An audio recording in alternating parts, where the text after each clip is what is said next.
Saan nagsimula ang hidwaan ng Israel at Palestine? Ako si Arnold at ako ang inyong voiceover muna ngayon. Para maunawaan natin ang ugat ng alitan ng Israel at Palestine ay kinakailangan muna nating balikan ang kasaysayan. Noong ika-17th century BC, pagkatapos ng tawag ng Diyos, sa tatlong mga Hudyo na sina Abraham, Isaac at Jacob ay nanirahan sila sa Canaan. Nasa ngayon ay kasalukuyan ng Israel, West Bank at Gaza Strip, pati na rin ang mga bahagi ng Lebanon, Syria at Jordan. At ang rehiyon na ito ay may pangalang The Land of Israel, The Promised Land, The Palestine Region o The Holy Land. At noong 1000 BC, itinatag ni Haring Saul ang Israelite monarchy, kung saan pinamunuan naman ito ni Haring David at ginawa niyang kabisera noon ang Jerusalem. At si Haring Solomon naman na anak ni Haring David ay ang nagtayo ng unang templo sa Jerusalem. At pagkatapos ng kamatayan ni Haring Solomon, nahati ang United Monarchy sa Kingdom of Israel sa Hilaga, kung saan Samaria ang kapital dito, at Kingdom of Judah naman sa Timog, kung saan ang Jerusalem naman ang kapital. Ang lupaing ito ay naging tahanan ng karamihan ng mga Hudyo. Ngunit ang lugar na din na ito ay naging dahilan ng mga agawan at sakupan ng mga teritoryo na pinangungunahan ng iba't ibang grupo, at ito'y nagresulta sa malaking pagkaubos ng populasyon ng mga Hudyo sa lupaing ito.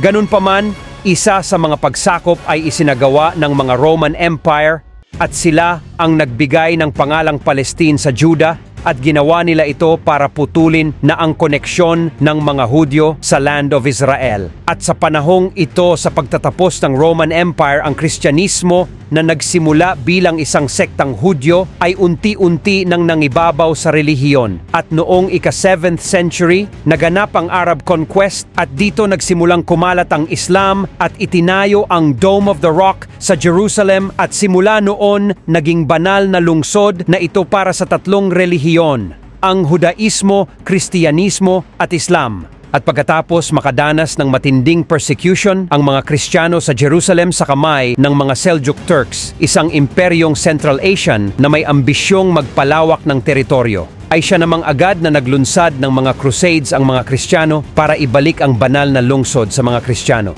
At sa panahong ito, maraming Hudyo ang pinatay, at ang iba naman ay pumunta na lang sa iba't ibang panig ng mundo, pero ang karamihan sa kanila ay pumunta sa kanlurang Europa. At mula 16th century hanggang World War I, ang banal na lupa o Holy Land kasama na ang malaking bahagi ng gitnang silangan ay nasa ilalim ng kontrol ng Ottoman Empire, isa itong Islamic superpower. At imbes na Holy Land ay tinawag na nila itong Palestine.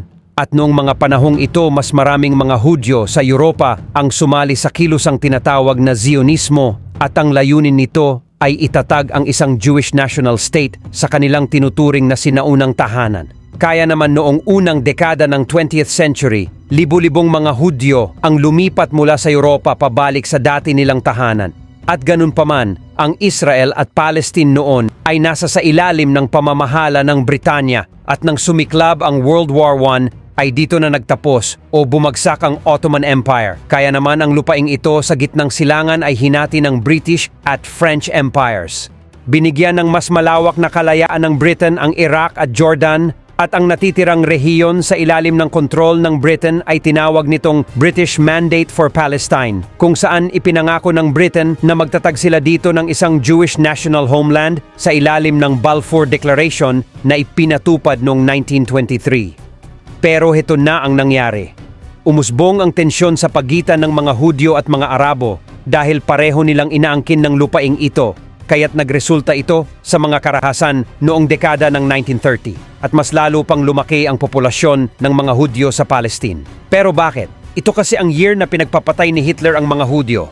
Kaya naman dahil sa takot at pang-aapi noon sa kanila ng mga Nazi ay sa Palestine sila nagsipunta para makahanap ng matitirahan. Kaya naman dahil dito nilimitahan na ng Britain ang mga Hudyo na makapasok sa rehiyon. At bilang ganti bumuo ng mga militante ang Hudyo para labanan ng mga Arabo pati na ang pamahalaang Britanya.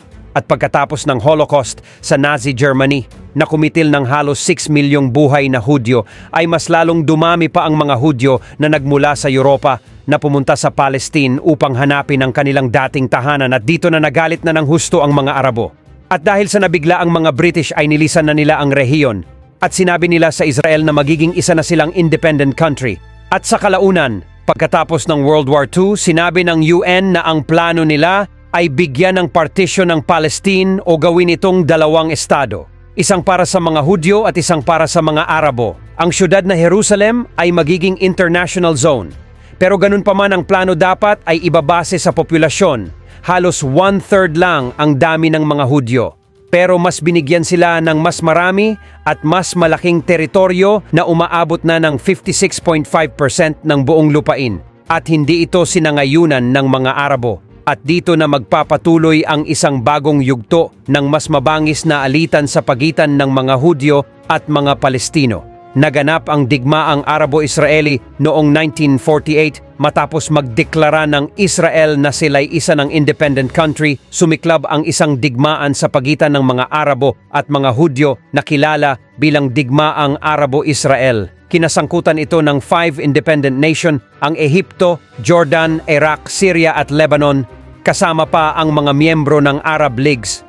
Sabay-sabay nilang sinalakay ang rehiyon sa pagtatangkang magtatatag sila dito ng pinag-isang Arab-Palestine. At gayunpaman matapos ang isang taon, may naganap na tigil putukan dahil sa isang kasunduan. Sa kasunduan pinag-usapan na ang mahigit 2/3 ng Palestine, kasama na ang kanlurang Jerusalem ay mabibilang sa Israel, habang ang Jordan ay sasakupin naman niya ang silangang Jerusalem at ito'y kilala ngayon bilang West Bank. At ang Egypt naman ay napasakamay nila ang Gaza. At dahil dito mahigit 750,000 Palestinian ang pinaalis sa lupaing tinitirahan nila sa loob ng maraming siglo. At tinawag nila ang araw na ito na Al-Aqba o isang sakuna. At hindi pa dyan nagtapos dahil marami pang sumiklab na digmaan sa pagitan ng mga Arabo at mga Hudyo sa mga kasunod na dekada. At isa nga dito ang 6 na araw na digmaan. Noong 1967 nang sumiklab ang 6 na araw na digmaan pagkatapos ng pabagubagong panahon ng diplomatikong alitan at labanan sa pagitan ng Israel at ang mga karatig nitong Arab na estado, Jordan, Syria at Egypt. Ang maikling digmaang ito ay natapos at nagtagumpay ang Israel. At ang resulta na kontrol na Israel ang Golan Heights mula sa Syria, pati West Bank at East Jerusalem mula sa Jordan at pati ang Gaza at ang Sinai Peninsula mula sa Egypt. Nakontrol lahat ito ng Israel. At kalaunan ay ibinalik ang Sinai sa Ehipto sa ilalim ng kasunduan sa kapayapaan ng Ehipto-Israel o Treaty. At heto na, nang tumataas na ang bilang ng mga Israeli na nakatira sa mga teritoryo ng Palestine sa West Bank at Gaza, ay ito'y nagbunga ng PLO, Palestine Liberation Organization, na unang itinatag sa Cairo, Egypt noong 1964 upang lumikha ng isang napalayang Palestine sa Israel. Ang PLO ay naglunsad ng mga pag-atake sa Israel mula sa base nito sa Jordan at pagkatapos tumungo na sila sa Lebanon. At dito na sila nagsimulang magsagawa ng mga pagkilos ng terorismo laban sa Israel. Nagpatuloy ang labanan sa loob ng maraming taon, kabilang ang pagsalakay ng Israel sa Lebanon para itulak ang PLO palabas ng Beirut.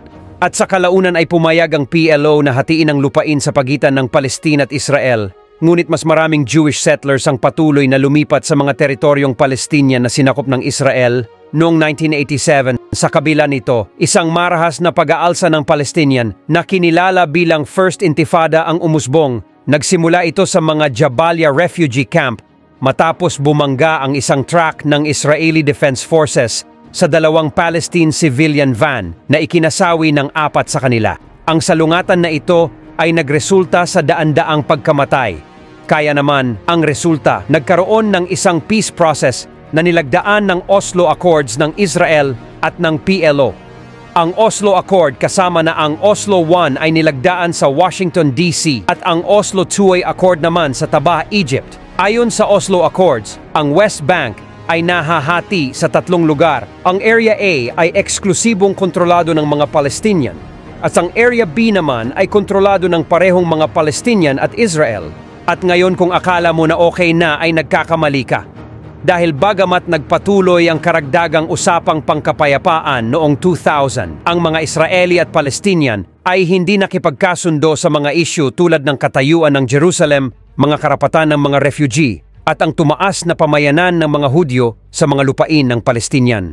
Ganun pa man, si Ariel Sharon, isang Jewish na Israeli na magiging punong ministro ng Israel, ay bumisita sa Temple Mount tahanan ng Al-Aqsa Mosque sa Jerusalem, ang ginawa niya ay itinuring na nakakasakit sa maraming Palestinian. Kaya naman ang pangalawang intifada ay sumiklab at ang karahasan ay natapos lang sa pag-alis ng Israel sa Gaza, ngunit patuloy na nanirahan sa West Bank.